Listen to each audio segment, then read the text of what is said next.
Divorce. Why? We're not compatible. We've been married a month, and you won't even let me touch you. Then why don't you try touching me? How do you know if you don't even try? I was planning to ask my gorgeous, aloof, seemingly abstinent university professor wife for a divorce. Sure, she had legs for days, hair down her waist, wore those cool, rimless glasses, and had a thing for stockings that drove me crazy. Pure innocence and raw desire all wrapped up in one package. But after a month of marriage, she wouldn't let me lay a finger on her. So, bracing myself, I brought up divorce. But then her eyes reddened, tears welling at the corners, and she'd tossed a small box at me. Her voice choked with emotion. Then, touch me. Try it. How will you know we're not compatible if you don't even try? It all started when I got back from overseas with a master's degree I'd practically bought online. My family immediately started hounding me to get married, and next thing I knew, I was in a whirlwind marriage with a college professor. A 28-year-old Ph.D., known on campus as the Ice Queen. But when I actually met her, I discovered Dr. Ava Jordan wasn't just brilliant. She was loaded, gorgeous, owned her house and car outright, no loans, and as an only child had no parents still around. My mom basically said a woman like that was a unicorn, a lottery win. Marrying her isn't just getting a wife, it's hitting the jackpot. At our first meeting, I was captivated by her fair skin, stunning face, and those incredible legs. No, wait, it was her intense intellectual vibe that drew me in. A month later, we were signing the marriage license. But after a month of living together, scratch that, being roommates, I was full of regret. She was just so cold. I swear her veins ran with ice water. The academic gap was a chasm too. She was an early to bed, early to rise type, always buried in books or research. I, on the other hand, usually went to bed when the sun came up and woke up around dinner time, my studies leaning more towards late-night establishments and a different kind of education. We weren't even on the same page, let alone reading the same book. The day we got the license, she said she had her period. So, our wedding night kicked off with separate bedrooms. Living together felt more distant than just having a roommate. This wasn't even a marriage of convenience. It was just nothing. After a lot of thought, I decided I couldn't let one amazing tree keep me from exploring the entire forest of possibilities out there. I woke up early, planned to go to the university, and lay my cards on the table. Following the route I vaguely remembered, I found her office. I was still hesitating, wondering whether to knock, when a female student just barged right in. Standing by the door, I peeked inside, my ears perked with curiosity. "Professor Jordan, you see my paper, right? Could you please review it one last time and sign off?" My wife, Ava, sat at her desk in a crisp white blouse. From the side, what would be a knee-length work skirt on anyone else looked practically like a miniskirt on her. Damn, was I really ready to walk away from this? Ava, sleeves rolled up, skimmed the paper, her frown deepening with every page. "Is English even your first language? Did you invent this citation style? This paper, I wouldn't let my dog sign off on this, let alone expect me to." The student just stood there, looking completely lost, on the verge of tears. Compared to this, Ava was practically a saint with me. Ava slammed the paper on her desk, looking like she was about to erupt. Then her eyes caught mine. We locked gazes. Her expression softened instantly. "Nick, what are you doing here?" she asked, a hint of surprise in her voice. A faint smile touched her lips as she walked over and took my arm. "If you're looking for me, just come right in." The student, seeing this, stared at me, eyes wide. "Professor, who's this?" "My husband." The student instantly morphed into a tabloid reporter. "Professor, when did you get married? If you put half as much energy into your research as you do into gossip, your papers might not read like bad fan fiction." Once the student left, silence descended on the office. We just stared at each other, the air thick with an awkwardness you could cut with a knife. "What brings you here today?" Ava asked, her voice surprisingly gentle. She seemed to be in a decent mood.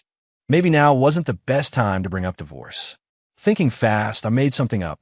"Oh, I was just in neighborhood. Thought I'd see if you were about to head home." Ava's eyes crinkled with a smile. She quickly tidied her desk and, taking my arm again, said, "Perfect timing. I can leave now." Looking at her professional attire, and then at the decidedly unprofessional thoughts swirling in my head, the glasses, that designer dress she sometimes wore. She was the epitome of that prim yet provocative look. Second thoughts about the divorce started creeping in. A face like that, a body like that. Would I be a total idiot to let her go? In the hallway, we bumped into a few of her colleagues. She'd nod politely. When someone looked curiously at me, Ava would smile and say, "This is my husband, Nick. We just got married. We'll have a proper reception soon. You'll all be invited." Once we were in the car, the silence was almost deafening. I searched for something to say. You're a little tough on your students, don't you think? Someone has to maintain standards. Honestly, some of them are just lazy. You weren't this strict when you were tutoring me for my senior thesis. Ava had been one of my dad's star students. I hadn't seen her much back then, but I constantly heard Dad singing her praises. A true genius, a prodigy even. She'd fast-tracked her bachelor's, master's, and Ph.D., all in about 8 years, finishing her doctorate by 25. After leading some major national research projects, she was made a full professor, the youngest in the university's history. She published in top-tier journals like it was nothing and was racking up patents almost yearly. She was financially set before she even officially graduated. The only catch, if you could call it that, was that she'd lost both her parents young and had put herself through school with scholarships, grants, and work-study jobs. And she was famously reserved, not much for small talk or social events. I, on the other hand, was the poster child for a failed elite education. My parents were Ivy League material. I barely scraped through a state school. I bombed the GREs so badly it wasn't even funny, and ended up with one of those easy online master's degrees just to say I had one. My undergrad thesis was so abysmal, my dad nearly had a stroke reading it. Desperate, he'd pawn me off on Ava for help. Back then, she'd been this patient, almost big sisterly figure, walking me through every sentence, every comma. I never imagined that sweet, helpful grad student would turn into such a taskmaster as a professor. "You're different from them," she said, then pulled the car over. "I just need to pop into the pharmacy for a second." I was a little confused. "Are you sick? Or did that student stress you out that much? Getting some Xanax or something?" Ava glanced at me, looked like she wanted to say something, then thought better of it. She went in the pharmacy, came out with a small bag, and tucked it into her purse. The rest of the ride home was silent. As soon as we walked in, Ava started making dinner. This was why I was so hesitant about the divorce. Highly educated, drop-dead gorgeous, and she could cook. Where else was I going to find a woman like that? Yesterday, out of boredom, I'd been scrolling through some dating apps and couldn't help but marvel at how times had changed. 20 years ago, the romance novels were all billionaire CEO falls for the working class girl. 10 years ago, it was billionaire CEO falls for the ambitious career woman. 5 years ago, billionaire CEO falls for the woman hitting middle age. A year ago, billionaire CEO falls for the menopausal woman. Now it's probably billionaire CEO falls for the divorced, menopausal single mom. The CEOs in those billionaire romance novels have it rough. In their youth, they fall for the mediocre, rebellious girl. Middle-aged, it's the divorced single mom. Old, and they're still falling for the menopausal cleaning lady. The poor guy never gets to enjoy the prime cuts. What is wrong with these fictional CEOs? Their standards seem to get lower and lower. "Nick, dinner's ready." Come to think of it, if a screw-up like me could land a top-tier woman like her, maybe those billionaire falls for the hot mess stories weren't so far-fetched after all. I was wolfing down my food while Ava kept trying to pile more onto my plate. "Whoa, enough, I'm going to explode," I said, holding up a hand to stop her. Ava finally stopped, then began to eat her own meal, small, delicate bites. The table fell silent. Ugh, we really had zero common ground. How was this supposed to work? The worst part was she ate so quietly, so elegantly, it made me self-conscious, so I ended up picking at my food like some wannabe gentleman. After dinner, Ava cleared the table while I scrolled through my phone for a bit, then headed to the bathroom for a shower. I sat on a shower stool, letting the hot water pound some sense into me. I'd never been divorced, had no experience with this. When was the right time to bring it up? After mulling it over for ages without a clear answer, I stood up to finish. Suddenly, everything went black. My foot slipped, and I went down hard. The shower stool skittered across the tiles with a loud screech. A knock on the door, then Ava's anxious voice. "Nick, what happened? Are you okay?" Still a bit dazed, I was about to say I was fine when the door pushed open. It suddenly hit me that I was stark naked. I scrambled to my feet, wincing. I was about to yell, "Don't come in," but it was too late. We were face to face. Ava's fair skin flushed crimson. I just stood there, mortified, not even thinking to cover myself. I glanced down and realized that when I fell, my oversized flip-flops had somehow ended up halfway up my shins. Ava seemed to notice this too. She coughed, trying to suppress a laugh. "Those flip-flops are definitely too big. I'll get you a new pair." She knelt and pulled the flip-flops off my legs. Seeing I was okay, she left. I got out of the shower, threw on some clothes, and found Ava in her home office, glasses on, reading some papers. After a long internal debate, the words finally tumbled out. "Ava, maybe we should get a divorce." The hand holding her papers trembled. Her delicate eyebrows furrowed. "What did you just say?" I couldn't meet her eyes. Hunching my shoulders, I repeated, "Divorce." Ava shot up from her chair. "Nick, do you think marriage is some kind of game?" I looked down, mumbling my defense. But we're not. We're not like a real couple. It's been a month, and you won't even let me touch you." Ava's face was cold, unreadable. She said nothing, just walked out of the office. By the time I processed what was happening, she was back, pressing a small, square box into my hand. I stared at the familiar yet strangely distant object, then looked at her, completely baffled. "What's this for?" Ava took off her glasses and unfastened the cuffs of her blouse. "Then why don't you try touching me? How do you know if you don't even try?" Without her glasses, the academic air around her vanished, replaced by something far more alluring. Okay, maybe this wasn't a total loss. Advantage, Nick, to die at the hands of such beauty. Totally worth it. Unfortunately, about 3 minutes later, I was hiding my face under the covers, deep in an existential crisis. All flash, no bang. My performance could be summed up as 0 to 5 in KDA terms. Ava's long arm reached over, gently patting my shoulder. "It's okay. It's the first time for us. I've read some studies. This is common." My mind, however, was racing. We'd touched, we'd tried, and it confirmed it. We were absolutely not compatible. I wasn't good enough for her. Divorce. It had to be divorce. Then I heard Ava's soft, comforting voice beside me. "It's all right. The research indicates a higher success rate on subsequent attempts. Shall we try again?" She had a point. Might as well chalk it up to on-the-job training. Just as I was psyching myself up for round 2, my phone on the nightstand buzzed. It was my mom. I quickly answered. "Nick, your father collapsed. He's in the hospital." Hearing the panic in my mom's voice, I threw on some clothes and rushed downstairs. As I got into the car, Ava slid into the passenger seat. She was already dressed, back in that professor skirt and blouse. How do women do that so fast? No time to think. I gunned the engine and sped towards the hospital, weaving through traffic, laying on the horn. Ava gently touched my hand on the gear shift. "Nick, don't panic. Your dad's always been healthy. He had a checkup just a couple of months ago. Everything was fine. Try not to jump to conclusions." Her calm words soothed my frayed nerves a little. At the hospital, we found Dad chatting with Mom. When he saw us, he grinned. "Your mother, always making a fuss. Just a little dizzy spell. Blood pressure was a bit high. No need to drag you two all the way out here." Seeing Dad was mostly okay, Ava and I both breathed a sigh of relief.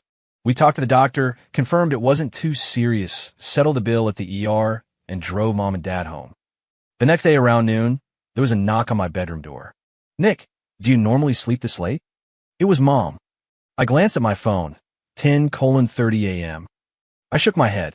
"Nah, usually I'm up at 6 a.m. and go to bed around 6 a.m. Working nights. What exactly have you been doing lately?" I decided to be honest. Gaming, binge-watching Netflix, hanging out at my buddy Jake's gastropub at night. Jake was my best friend from college. He'd opened a cool little place after graduation. He said it was a quiet spot, did good business, mostly office workers grabbing a craft beer after work, nothing too rowdy. "So, you're just bumming around all day?" Mom gave me a look, shaking her head. "What kind of newlywed husband spends every night at a bar?" "It's a gastropub, Mom. Isn't that just a fancy word for a bar?" I sighed. "It's a respectable place, Mom, not some dive bar with neon lights. I just have a couple of beers, listen to some live acoustic music. It's not like I'm doing anything illegal. And your wife doesn't have a problem with you out, gallivanting every night." "Don't ask. The question unleashed a torrent of self-pity.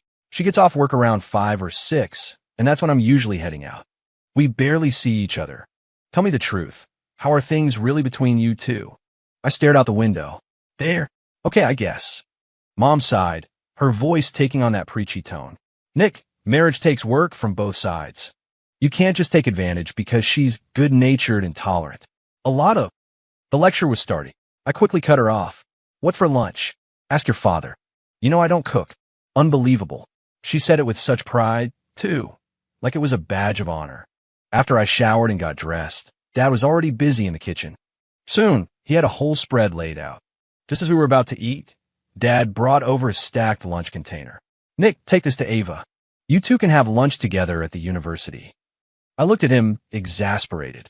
Dad, she works at a prestigious research university. They have things called cafeterias. They even have a faculty dining hall. Can a cafeteria compare to home cooking? Ava lost her parents so young. What she needs most is a sense of family, of being cared for. You need to look out for her, understand? Yeah. I get it. Why is everyone on our side today? You two really like this daughter-in-law, I said, snatching a piece of Dad's fried chicken and popping it in my mouth. Dad stood with his hands on his hips, looking proud. Absolutely. Top-notch education. Great personality, tall, beautiful. You wouldn't find another one like her if you searched with a spotlight. Way better than those. Others you used to bring around. As much as Dad's words stung, I couldn't really argue with him. Back in college, I'd had a string of disastrous girlfriends. The first one cheated on me, the second one also cheated, and the third was having an affair with a married guy. Eventually, I just gave up on dating. After coming back from overseas, I let my parents set me up on some dates. I never expected one of those setups to be with Ava Jordan, Dad's star pupil. Truthfully, I barely knew her, other than hearing she'd lost her parents young. Dad would always invite her over for Thanksgiving and Christmas dinner. Back when she tutored me for my senior thesis, she was the absolute definition of unobtainable. It wasn't that I didn't find her attractive. It was that she was so far out of my league, I didn't even dare to dream. We were worlds apart. You know how some women are so beautiful and brilliant that they seem to exist in a different universe? That was Ava. You just don't entertain certain thoughts. Plus, she was 3 years older than me. But after endless nagging from my parents, I finally agreed to meet her properly. On our date, she wore a sleeveless white linen knee-length dress and those rimless glasses. Her figure, her aura, it just hit me. Hard, straight to the soul. I was instantly smitten. I had no idea how my parents had conned this incredible woman into going out with a loser like me. But high on infatuation, I quickly agreed to marry her. My thinking at the time was, even if she had some weird flaws or quirks with looks and a body like that, I could deal. Still, given how amazing she was, I found it hard to believe she'd never seriously dated, according to Dad. Dad, I'd asked, is there something wrong with her you're not telling me? Dad looked exasperated. After all these years teaching, you think I wouldn't know? She was always skipping grades, then buried in her postdoc research. When would she have time to date? Besides, she's your wife now. Get to know her yourself. He had a point. I picked up the lunch container, ready to leave. Dad called after me in a low voice. Seriously, is there something wrong with her? No, nothing's wrong with her. What could be wrong? I was just talking. I couldn't help but mutter to myself, if anyone's got a problem, it's me. 3 minutes, and that was including 90 seconds of fumbling that passed for foreplay. It's enough to make a grown man cry. No, wait. It must have been first-time nerves. Yeah, that's it. It was just after 11 when I got to the university. I had her course schedule on my phone. She should still be in class. I couldn't help but wonder what she was like when she was teaching. I slipped into the back of the lecture hall. Up at the front, Ava was pointing to a whiteboard covered in what looked like complex molecular formulas, explaining them to the class. I recognized the letters and numbers, but they might as well have been hieroglyphics. Watching her, so articulate and in her element, I actually felt a little flicker of pride. Dude, you're not in this department, are ya? The guy next to me nudged my arm, whispering, you here to catch a glimpse of the goddess too? I blinked, then nodded. Seeing I was responsive, he got more enthusiastic. Professor Jordan's a legend around here. Guys from other departments flocked to her classes just to see her. I frowned slightly. Is Ava, Professor Jordan, really that popular? Hearing my question, the guy's face beamed with pride. Are you kidding? She's hotter than a movie star, with a supermodel body, plus her academic and research achievements are unparalleled for someone her age at this university. Even if she is a bit of an ice queen and doesn't play the politics game, with her research record, she's a shoo-in for the National Academy of Sciences. Everyone from the dean to the janitors has a crush on her. He then pointed to the front row. See that pretty boy? Name's Ethan. Rumor is he's known Professor Jordan for ages, always hanging around her. Total creep, trying to hit on an angel, if you ask me. Professor Jordan is an icon, untouchable. I followed his gaze. There was indeed a rather handsome young man in the front row, staring intently at Ava as she lectured. We all idolize Professor Jordan, but his intentions are clearly not pure. The other guys in our class can't stand him because of it. He went on, gushing about how Ava was all about her research, never got inappropriately involved with students or colleagues, and had a huge fan base at this prestigious university because of it. Then, the guy next to me sighed dramatically. Heard she got married recently. Man, I wonder what kind of titan actually landed her. The student in the last row who's been chatting, a cool, crisp voice suddenly cut through the air from the front of the room. Perhaps you can answer this question. I instinctively ducked my head. The guy next to me stood up, glanced at the board, thought for a few seconds, and then answered, that involves linear stability analysis in parallel flows, like Taylor-Coët flow or Rayleigh-Benard convection. Holy crap, this wasn't like my party school classes. I understood every word he said, but it meant absolutely nothing to me. This guy had been chatting with me for the last 10 minutes and was still following the lecture. Nerds definitely operated on a different plane of existence. Correct. Sit down, Ava said. Perhaps his chatty desk mate can explain what Rayleigh-Benard convection is. I kept my head down, pretending I hadn't heard. The guy nudged me. Dude, she's talking to you. Face burning, I reluctantly stood up. I don't know. A ripple of snickers went through the lecture hall. I shot Ava a death glare. Way to embarrass me in front of 100 people. When she saw it was me, Ava's face registered surprise. Then the corner of her mouth twitched upwards. Come to my office after class. The guy next to me patted my shoulder. Dude, my condolences. I pulled out my phone and sent Ava a quick text via WhatsApp. You did that on purpose, right? You can walk home yourself after class. I slipped out the back door as quietly as I could. There was no way I was letting these brainiacs find out that their academic goddess, the pinnacle of intellectual perfection in their eyes, was married to a total slacker like me.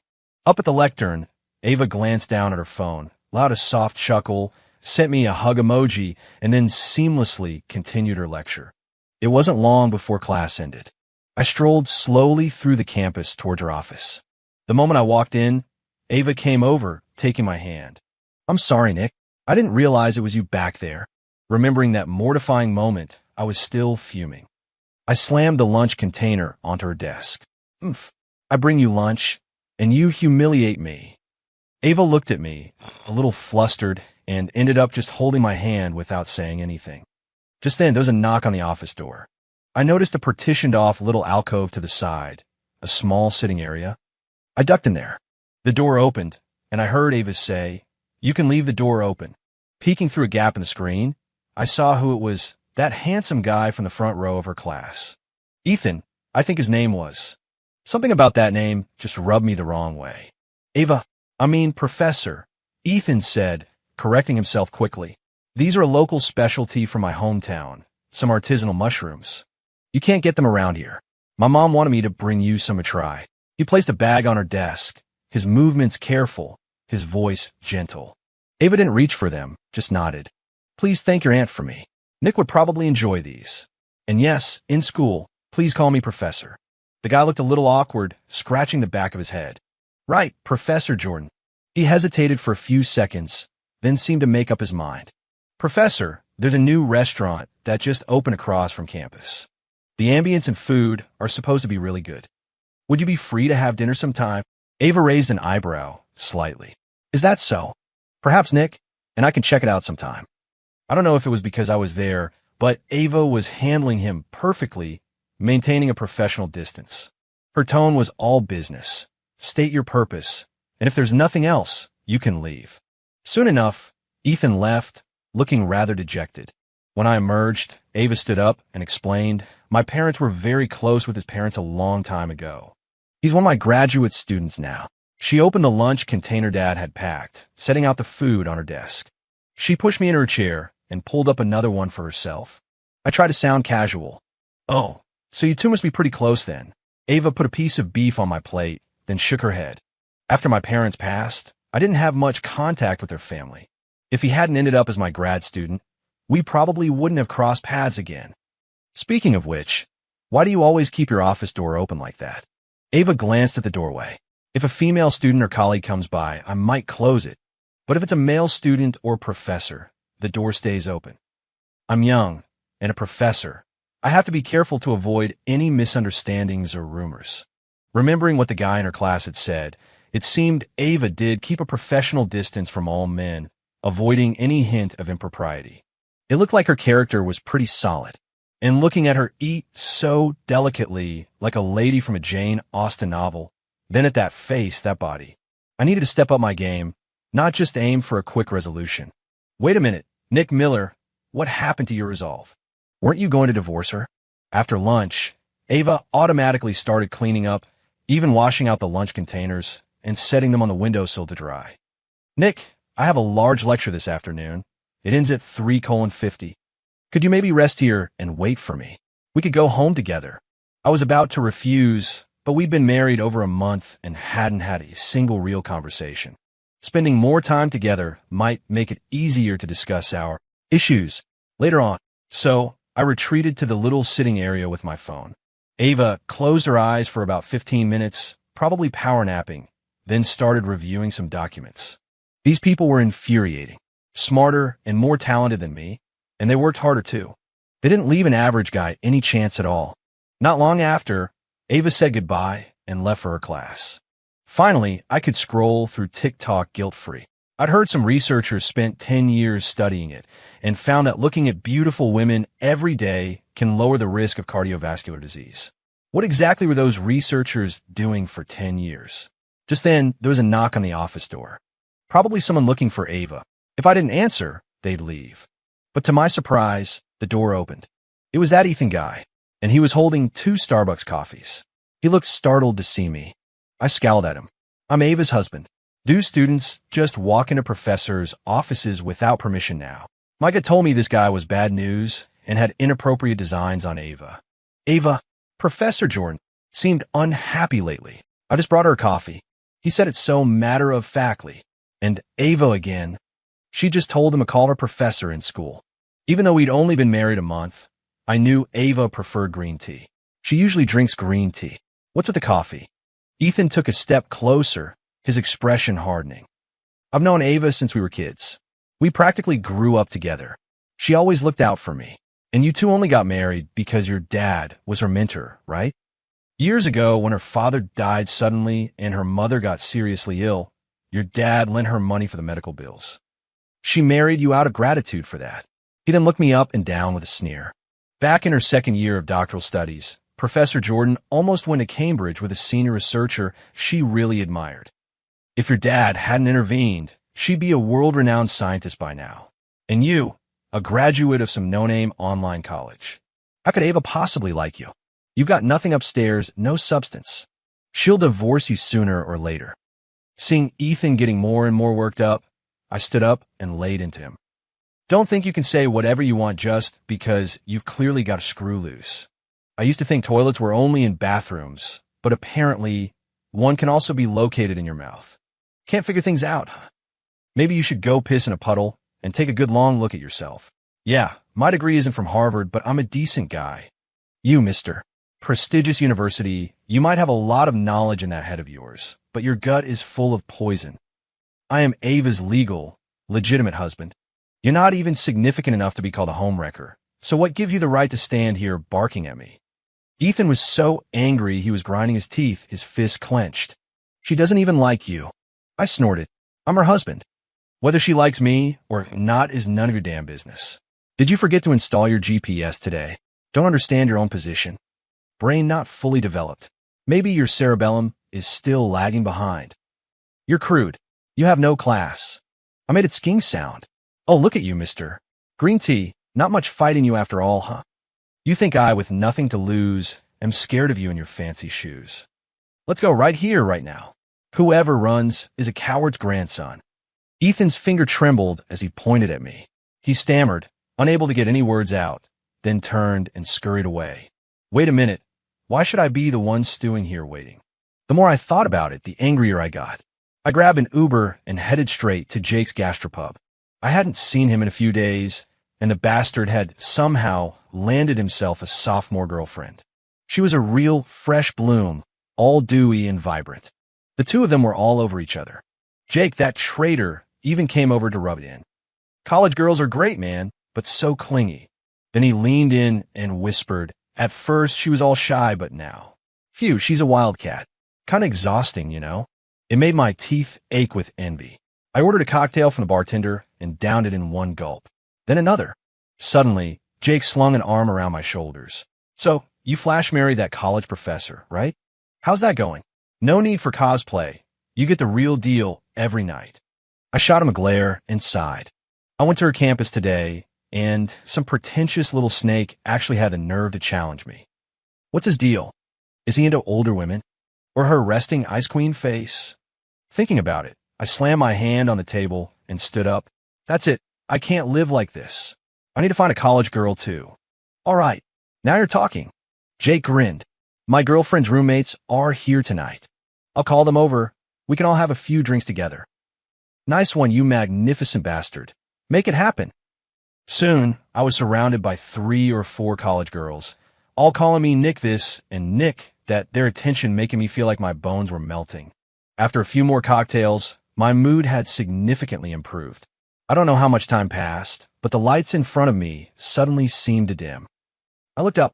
A tall, slender figure was standing there, blocking my view. Wait, the college girls were all petite. None of them were this tall. Why weren't you answering your phone? And why didn't you wait for me to come home together? The familiar voice. I looked closer. It was my professor wife. Then she turned to Jake. Sorry, Jake. Nick's had a bit too much to drink. I'm taking him home. The 4 college girls chirped in unison like little chicks. By Professor Jordan. Ava drove like a bat out of hell. I blinked, and we were home. Inside, she helped me get my shoes off. The new slippers fit perfectly. She guided me to the sofa. Her face was tight with displeasure. Nick, we're husband and wife. If you have something to say, just say it to me directly. I've never really dated.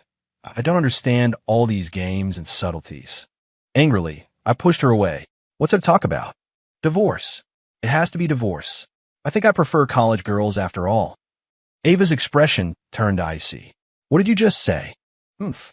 A younger woman wouldn't be so cold. They're sweet, attentive, and understanding. With one of them, I bet I could go from 3 minutes to half an hour. Ava grabbed my hand, her grip surprisingly strong. Nick, are you trying to give me a heart attack? I shot to my feet. Who's giving him a heart attack? Ava, tell me, are you close to that Ethan guy or not? If you're not close, how come he just barges into your office? If you're not close, why does he claim your childhood sweethearts? If you're not close, why is he bringing you coffee in the middle of the day and sneering that I'm not good enough for you?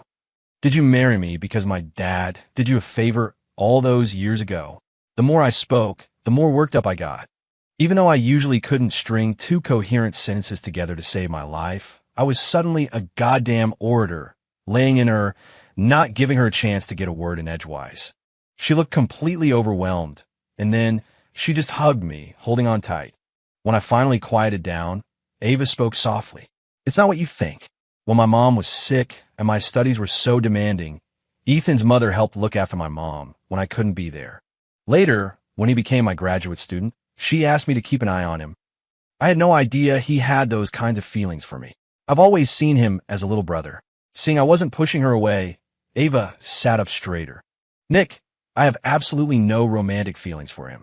I'll keep my distance from him from now on. I have principles. Cheating is something I would never, ever do. Please believe me, just like I believe you. I know you like going to Jake's place, but I know you wouldn't do anything to betray our marriage. She cupped my face in her hands, our eyes meeting. The most important thing is, I married you for only one reason, because I like you. I have money now, I have status. If I wanted to repay your father for his kindness, I could easily do it with financial compensation. As she said this, the tips of her ears turned a telling shade of pink, and she looked down at the floor.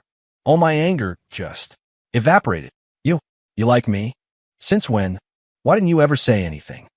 If you told me sooner, I wouldn't have wasted 2 years on that joke of an online master's. Ava looked up slightly, her voice gentle. You were still in high school back then, and I was already in grad school. And I was older. I was afraid I'd scare you off. She shyly took my hand. You're all grown up now. It's just, I don't really know how to do that. Cutesy, flirty stuff young people do. Maybe you could teach me. She even gave my arm a little playful shake. I lick my lips. Is that all? It's easy. Just be more forward. Kissing, hugging, lifting me up in the air, that kind of thing. I'd barely finished speaking when Ava reached up, took off her glasses, and placed them on the coffee table.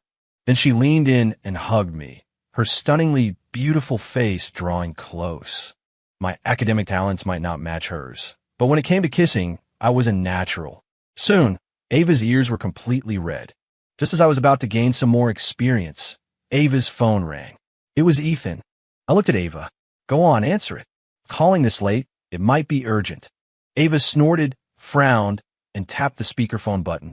A pitiful, choked sob came from the other end. Ava, sister, I'm sick, I have a cold.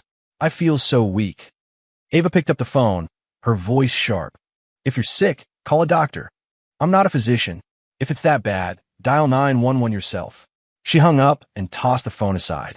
I couldn't resist a sarcastic dig. Ah, sister, he's sick. Ava blinked her big eyes at me for a few seconds.